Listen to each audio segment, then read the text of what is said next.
Hello, hello, hello, hello. Check, check, 1, 2. Am I live? Say hi in the chat if you're here. Yo. Oops. Now I messed up everything on my screen. I need to bring everything back up. Hey, Jacopo. Nice to see you here. Are you coming to the meetup tomorrow? Ah, I froze my screen. Okay.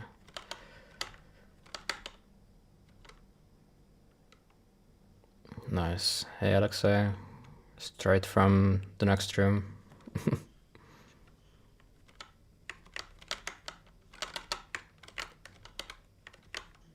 Hey, Emmanuel. Nice to see you also. Long time. I'm gonna wait a few minutes before we dive in, but yeah, until then, you can see the new stuff on the screen. It's been quite a long time since I released a new update to the toolkit.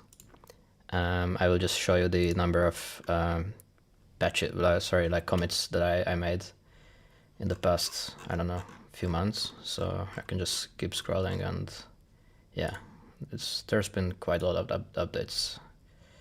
So been busy on all these. As a bigger picture thing, I think I write it also in the bottom here, that this is the last major feature update of the toolkit.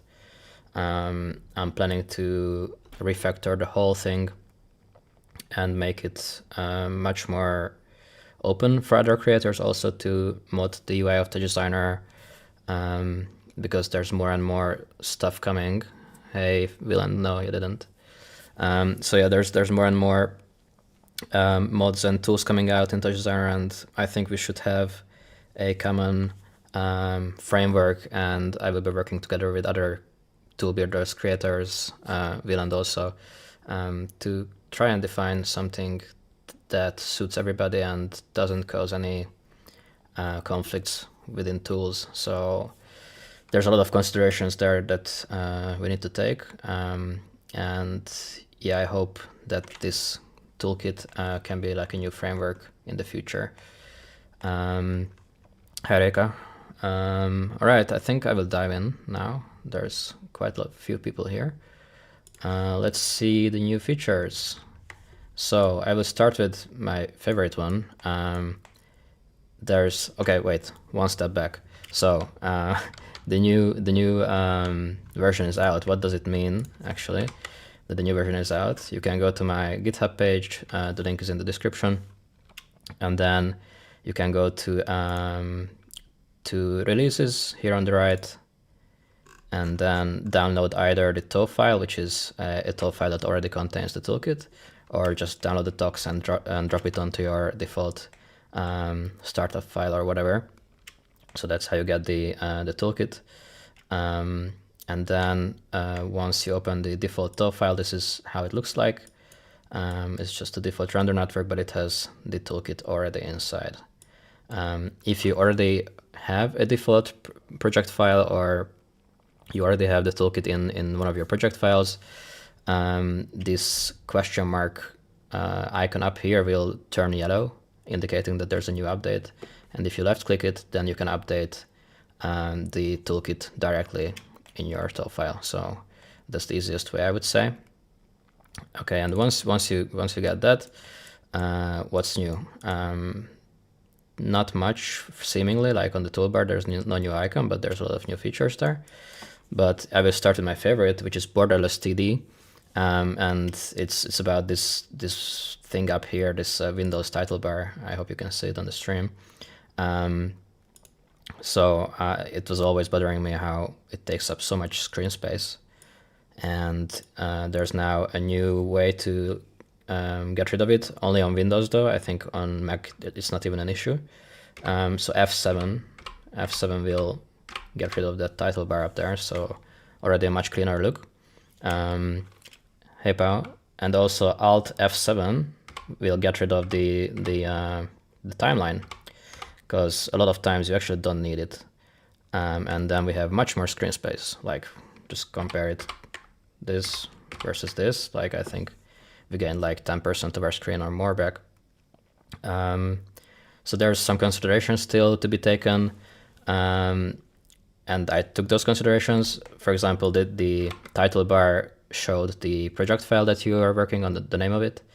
So now when you hide it, it still shows the project file here. And let me just quickly save this on a new file. Beautiful.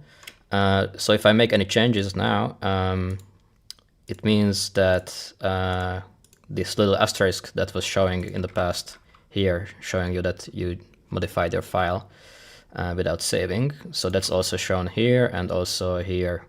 So no information is lost kind of by hiding that title bar, but still we get more space. And similarly with the timeline, of course we usually see that we are paused, and a lot of times you accidentally pause or like stay paused or whatever. So it was important for me to also indicate that when you hide the timeline, I color this area up here with this kind of red color. So I now unpause, and then it goes back to normal. I pause, I leave this view, I unpause, so it all stays consistent and it all shows you the state. So that's cool. That's Borderless TD. Also, if you don't want to use the hotkeys for whatever reason, you can also activate these features with this grid button. Let me get rid of the background. So yeah, normally this just shows or removes the grid, but if you right click on it, it will do the title bar thing, and if you middle click on it, it will do the timeline thing. So that's also ways you can quickly toggle these. Yeah, I'm a huge fan of this. And you can set the default state also, because you might want to already start your project file like this. So the way that you do that is you go to the Toolkit settings, and on the UI tab, there is a toggle on start borderless state on, and on start timeline hide state on. So, and if I now save my project file like this and restart the project file, it will start in this state. So yeah, cleaner workspace, check. That was the first thing I wanted to show.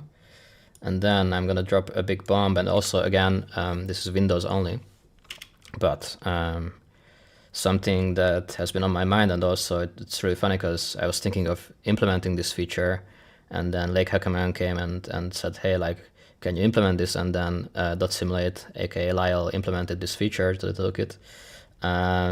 Basically, you can take a screenshot, or like you can copy an image to your clipboard. So now I just took a screenshot of my network here. Or yeah, I would just take a screenshot of the chat. Actually, I would do that. And I can paste this image that I just copied to my Windows clipboard by hitting Alt and V.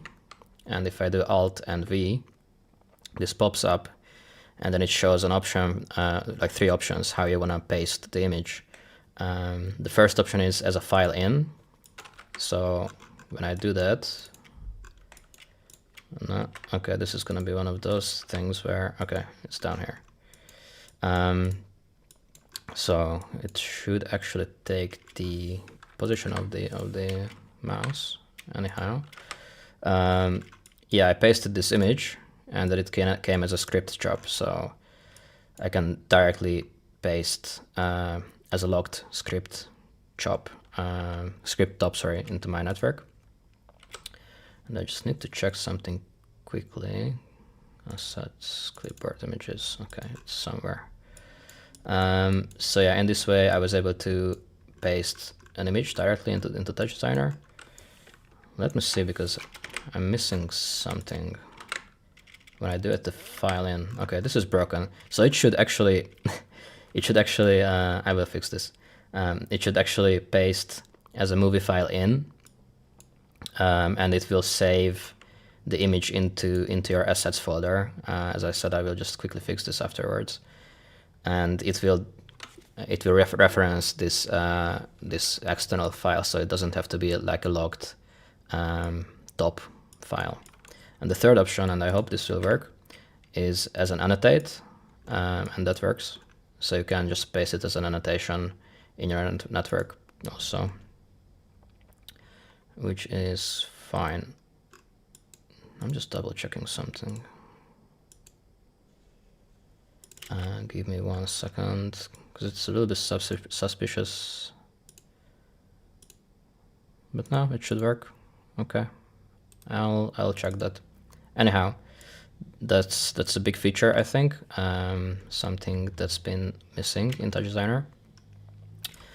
And thanks to Lyle, aka .simulate, for implementing this and giving it to the toolkit. Okay, let's go to the next one. That's also another contribution from somebody else other than me, and I'm very happy that other people are providing tools to the toolkit. Also, Wieland, who's in the chat, is one of those people. But Alex Guevara, he had a roundtable talk like a few years ago, or a year ago maybe, where he showed this tool of quick marks, and somebody of my subscribers pointed me towards that tool of his quick marks. So what are quick marks? Actually, let me put down something here so we have something to work with. I'm gonna put down one more here just to have. Okay, so quick marks. I can put down quick marks with Ctrl-Alt-1. So what it means is I save this position of the network as a quick mark, as something that I can quickly jump back to. So let's say I'm working here. Maybe I'm working also here in another part of my network. I will save this as a quick mark also by Ctrl-Alt-2. And then maybe I'm in my toolkit, like working on this, and I will also save this as a quick mark as Ctrl-Alt-3. So now I can quickly jump between these 3 positions that I saved, and you can save up to 9, 1, 2, 3, 4, 6, probably 9. And with Ctrl-1, Ctrl-2, and Ctrl-3, I can just quickly jump between these positions. And yeah, as I said, you can save up to 9 of these.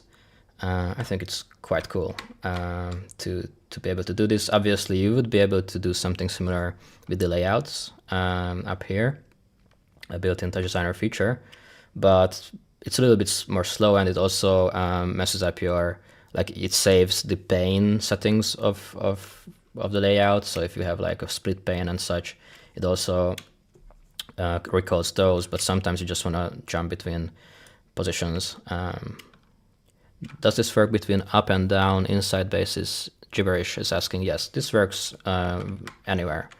Oops, I just overwrote all of those. But yeah, so this was my first one. I can save another one somewhere else, and then just jump between those quick and easy.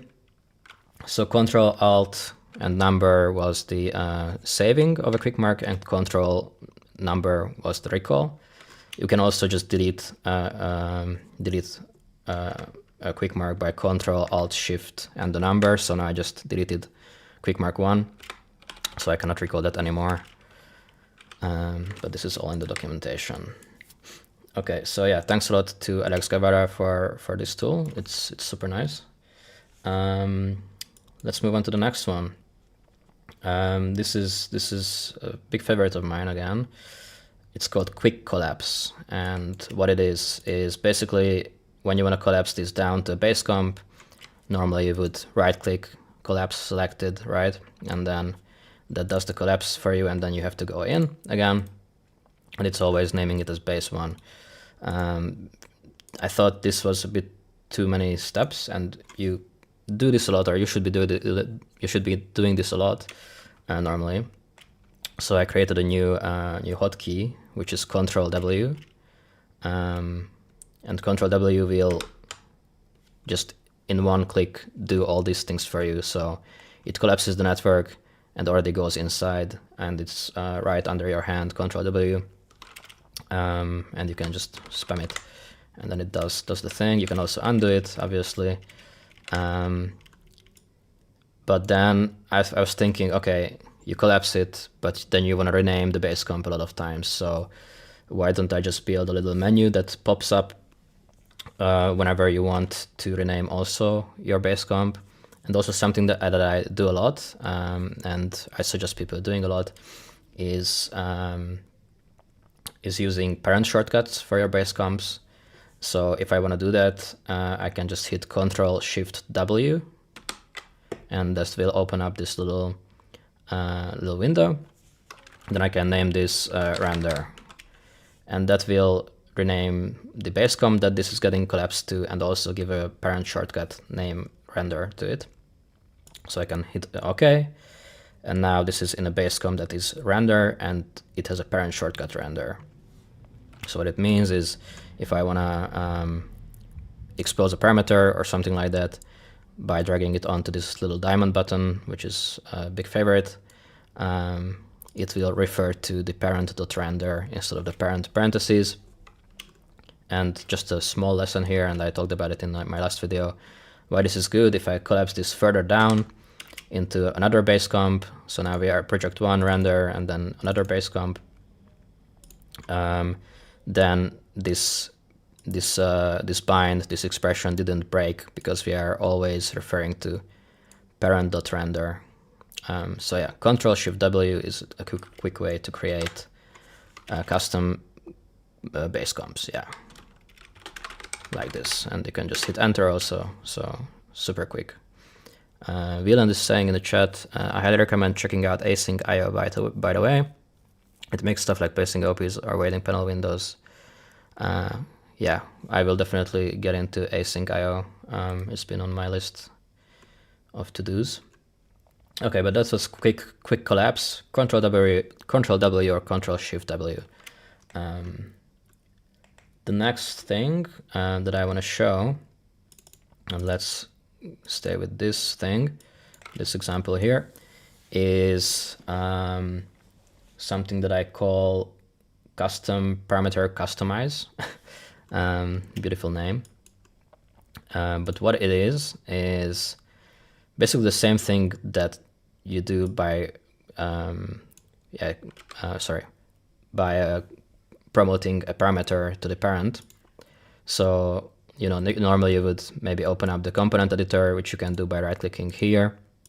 You would maybe drag a parameter here, blah blah blah, or just drag it onto this button. But the thing is that even if you just drag it onto this button and you want to change the slider range, the range of the slider, and the minimum, the maximum, and the default, and even the name of the parameter that you just promoted, you still have to go into this component editor menu. So we can not do that, or we don't have to do that with this new thing that I did, and it's drag and dropping a parameter onto this little diamond button, but holding Control or Alt, doesn't matter which one.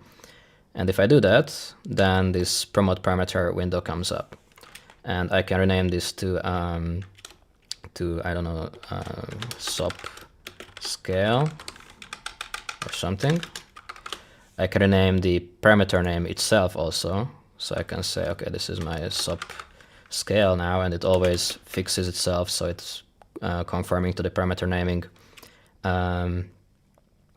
standards, let's say. And then I can hit tab, and I can change this from 0.01 to, let's say, 2. I could even turn on clamping for the minimum and the maximum too, and set a default value for this scale as 0.5. I can also just hit enter, and then now when I open the parent parameters, I have it named as subscale. The parameter name is what I wrote there, and the slider has the range that we set there. As well as if I reset this now, oops, why did this come up? If I reset this now, it resets to the default value. So very easy and quick way to customize sliders and parameters in general, because obviously this will work also with other parameters, but it will not give you the minimum and the maximum. So if I want to just for the sake of it. Yeah, let's say I wanna expose this projection menu. I can drag and drop, hold Control or Alt onto the diamond button. I could also drag and drop it onto this diamond button, which is per pane, or I can drag and drop it also to the title bar here, or path bar here. So I'm just holding Control, dragging and dropping, and now this is camera projection, enter, and then it has its name. So I think this saves a lot of time by just, yeah, diving into here and, you know, searching for your parameter, clicking through, clicking there, blah, blah, blah. Instead you could just drag and drop, hit tab to go between the fields, and so, and life is easier.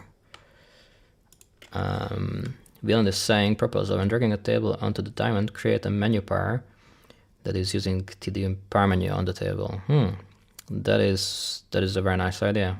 I will note it down. Yeah, that is good. Okay, so this is custom par customization, if you will. A lovely feature that I will use a lot for sure.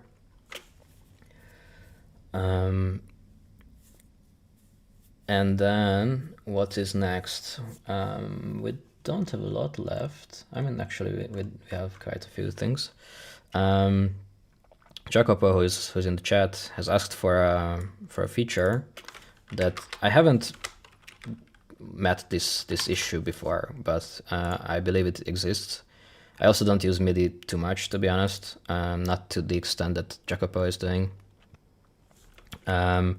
So he had a problem where his MIDI devices or MIDI chops would get kind of desynced, or maybe they just wouldn't work anymore, and he had to bypass and unbypass them, and he uses a lot of MIDI controllers and stuff. So he was asking if there could be a way to do this MIDI chop, bypass and unbypass, through the reset please, and I didn't do it in the reset please, I did it in the MIDI mapper, which is here, and there's now a button here, like a reset button. By the way, this MIDI mapper is from Alpha Moonbase, and then you click this and then it resets that, so bypass and unbypass for the selected device ID. If you want to do it for all device IDs, so if I have another MIDI in with device ID 2, if I middle click on this, it will reset all MIDI in and MIDI outs. So that's just a quick feature. Yeah, Emmanuel is saying, would be amazing if you could copy a top to the clipboard of Windows and paste it in a mail. In a mail? Okay. Can you elaborate on that? I don't fully get it. Yeah, so this was MIDI reset please, part of the MIDI mapper tool now. And then something very fun, recoloring the UI. And this comes from, I don't know if any of you have used Winamp in the past, the old music player. You could create kind of skins to the UI skins to the whole music player. So, and it was a big like community, like skin making community around making skins for Winamp, and there were some quite funky ones. So I thought, why not do that for Touch Designer? And we have this beautiful colors tool, so I can open it by clicking on the My UI button and then selecting OP color from a top in the top here. So let's first randomize the color. In the colors tab, there's the randomize all colors, and then that will randomize everything in Touch Designer. That includes also yeah, everything basically. So if I put down an LFO, why don't I have LFO? That's weird. Do I have LFO? My LFO is gone. That's wild. Let me just put around a pattern. Maybe I'm breaking Touch Designer too much. I'm definitely breaking Touch Designer too much. Oh, sorry, I was in tops. Okay, that fucked with me. So now chops are brown. So yeah, that includes everything, like even the chop viewer background and all that stuff. So that's just randomizing, and that's all fun and games. I can also just undo it. But there's a whole like kind of preset system built into it. And you can export and import as a JSON file. So if you make a UI preset that you really like, then you can just share it with somebody else. I will reset all the colors actually. Reset all colors, yeah. Oops, sorry, wrong button. Yeah. I'm not sure why it didn't reset this border here. But first of all, you can change the color of families. So this is a dedicated tab here called families. And if I do that, let's say here, why did I do no? Let's do a text. I can change the color of that. Seemingly not. Okay, I need to recheck this. Yeah, this is also live testing, by the way. So I think I just discovered a new bug. I don't know how. I didn't discover it before, but it's all good. Can I do that? No. Okay. But the thing is, with the UI recoloring, there's so many UI elements to choose from in Touch Designer. There's all these UI elements. So like, how do you know actually what is what? How do I know if I want to recolor this thing up here? What is the name of that from this dropdown? There's no documentation at all that would tell you what this name is. And for example, there's stuff that's easy to recognize, like top. Okay, I want to change the top. I'm in the colors tab now. I put down a top, and then I change the color of that. So that's easy. But what about all these other ones? It's really a ton. And I asked Marcus about whether this is in any way documented. Maybe they have some internal documentation in derivative, but it's just impossible to know. So I created this little search tool up here. By the way, you can also just add more colors into this. Why is it changing there? Into this drop down or into this sequence. So also the export background. Yay, matrix. So yeah, I created this little search tool that helps you search elements. So if I want to search for example, maybe I can find a textport font. I don't know why it's always jumping to this families tab, but I will fix that. So if I search for textport here, I can see, okay, textport background. I can also change it from here. Textport background status, whatever that is, it doesn't change anything. Textport editable, didn't do anything. Status foreground also didn't do anything. So it's just kind of like trial and error on how to find out what these are. Textport line, will this do anything? No. Textport highlight, let's see. Yeah, I think that's working. So let's make it pink. Textport highlight, it's that one. Textport foreground, whatever that is, no idea. So this is kind of like a, yeah, is it a cat and mouse game, or like, yeah, you just have to find what these are, and hopefully, yeah, then this search tool kind of helps with that. So you can just search for like a name. You can also look for top, like what other top things are there. And I haven't dug too deep into this. We just changed that, cool. I haven't created any presets of my own. because I didn't have time. I literally just finished this right now, before the stream.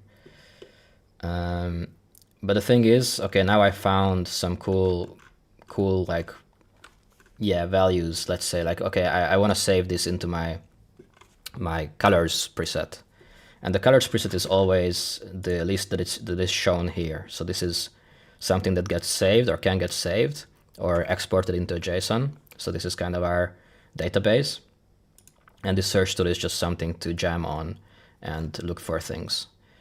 So yeah, let's say I really like this this pink, where was it? I lost it. Top view or background. Yeah, let's say I really like this thing, and I want to save it as a preset. So I can add to colors sequence. This is the button that we have to press. And what it does, again, it just jumps here. It adds it to this list. So now it's living here. And let's say that I'm like really happy with this. I want to keep this forever. Maybe let's change the top to something that's not another family. Let's say I want to keep this forever in my Touch Designer file, and I want to maybe share it also with somebody, some friend, and we can be quirky together. So there's two options to do that. There's this button called Save All Colors, and this will save. Whoa, okay. That's why you don't make changes to something before release, like 1 hour before release. But in principle, and bear with me, I will fix this after the stream. This will save this color data, this color information into the tox itself. So it means that the next time you open Touch Designer, it will recall these presets, these color presets. And you can also just load if you made a change. Okay, now I just fucked everything up. It's all good. Yeah, so that's one way to like save all colors, and it saves then to the tox itself. But you can also externalize to a JSON file. So I can just save this as nice top.json. Yeah, there we go. And I can click on export, and that will save this now to my assets folder. Assets, colors.json. Did I do that? No. Okay, I again need to check this, but it would create like a JSON file, and I'm so angry at myself that things are kind of breaking live, but that's just how live demoing is, as we know. If I wrap this, it will be just a JSON file telling you all the colors that were saved, and then you can just import, export like that, and also you can, yeah, auto load this.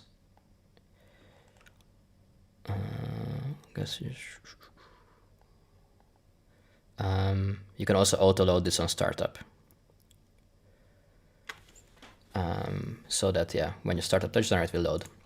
That's kind of it. And there's a separate container for families here, for the family colors, just because why not? And they also, yeah, by the way, the searching, you can search not only for labels or like UI element names, but you can also search for colors. So I can be like, okay, I want to change everything that's gray in Touch Designer with a tolerance of 0.01. I will just click on check, and that will list all the colors that are close to gray. And I can set them all to, for example, black. So if I change the set all RGB, then it changes all of those things to another color. So now I'm changing, I'm seeing something change here. Yeah, definitely. Yeah, I'm changing that, but I'm also changing a lot of other things, which I don't know what they are, but everything that was around 0.5 gray can be now made red. And again, how I would save this, because now I'm just kind of vibing here, with these colors. How I can save it to the color sequence is add all of them to color sequence. So if I click this, then all of them are now added to this sequence where the presets are kind of stored. I can save all these colors or export as a JSON, and Bob's your uncle. So in this way, you can kind of author presets.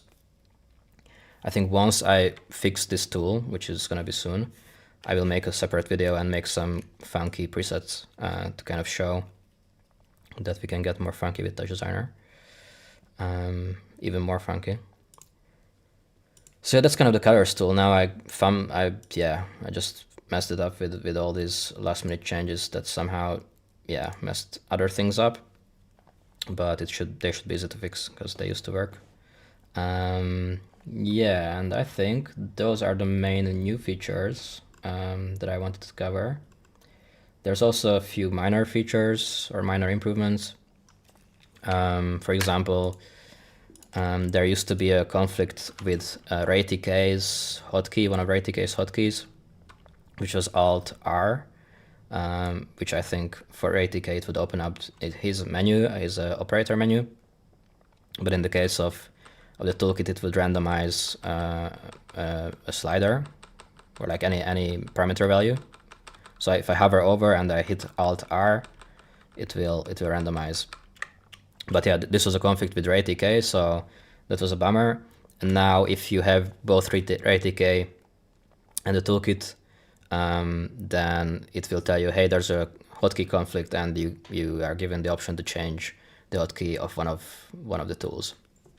So that's a pretty small new feature, but it's nice because it makes things more or less compatible with each other. A little update to the parameter promotion. Right now, I'm just gonna create a new page here. Test. Right now, if I promote a parameter to the parent by dragging and dropping, then it will promote always to the active tab that is open there. So now I'm dropping to the test page, and it will always promote to the active one. By the way, I like all these funky new colors popping up here and there. It's fun to see what we changed. So yeah, that's a small update to the custom parameter promotion. Gibberish is asking, is there any shortcut to reset a parameter to default value? That's an excellent question. There should be, probably. Yeah. Okay, what else? Oh yeah, you can also now promote full pages of operators. So let's say I have, I don't know, an LFO. Again, I have to look here. I can promote a full page of any operator. I think in the past it used to be only comps that you could promote. So if I wanted to promote all these parameters to the parent, I can just drag and drop the operator onto there. And it created a new tab with LFO, one LFO page. I could do the same with the channels here, just drag and drop, and then everything got promoted to a separate page. So in this way we can quickly expose full operators to the parent if we want to do so. This works with base comps, obviously. Yeah, a small change. I mean, now Greg Harmonovic, co-founder of Touch Designer, one of his mods is back on the table. I think it was out for a little while, maybe. But it's this this operator filter. So you can show all the operators, you can filter out input-output operators, which you don't need a lot of times, or you can show only the input-output operators. And this works with other families too. So that's cool, and this is also saved with your project file. So if you leave it in one way, then the next time you open up Touch Designer, it's gonna stay on that filter. What else? There's a few small things. there's the global out select. I don't know if anybody uses this tool, but basically it lists all the global operators that you have, and this can be useful to quickly navigate to, for example, your sensors or whatever. And also just drag and drop outputs, and like, yeah, I think I have a separate video on this. If not, I will. The thing is, now you have to refresh this manually because it was taking a lot of like background resources. The OP find that, so now you manually refresh this. I'm losing my voice.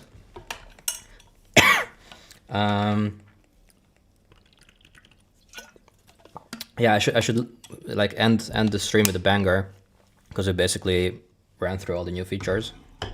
Not much to talk about, and I apparently have some things to fix, like pronto. So yeah, maybe if you have any questions or suggestions, I've been reading the chat and definitely taking notes. Oh yeah, I will take notes.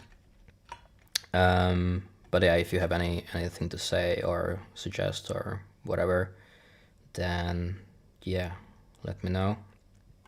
Either now in the chat or on Discord or Instagram, or there's an issues page on GitHub, where you can just submit an issue, and an issue doesn't have to be an issue. An issue can be an improvement suggestion or anything, and you can also see stuff that I'm working on or I should be working on, kind of the roadmap. For example, here's all the pop support updates in this project, because there are some things I need to do for the pop support. But yeah, feel free to use this issues tab. I'm seeing it, I'm getting notifications, I'm using it all the time, so yeah, that's the best way, I guess, to suggest things. Okay. I have something to fix now, so I think I will end the stream soon. And yeah, I hope to see you all around, and hope that I will see the little toolbar on all of your screens. If I see them, if I don't, then I will shame you or something. Yeah, that's about it. Thanks everybody, and I will just end this stream with a beautiful galore of colors. Let's say, let's do this. Let's do a pulse here, and just pulse the heck out of this randomize all colors. Can I? No, I think I have to be right next to the tool, which is funny. Let's navigate there. Oh yeah, maybe something to note. Everything has a lot of options. So you can just come in here into function sort tools, look for the tool that you want to change, and you can just do that. And there's a lot of options, as I said. And let's do this, randomize all colors. There we go. Yay. Okay. Goodbye.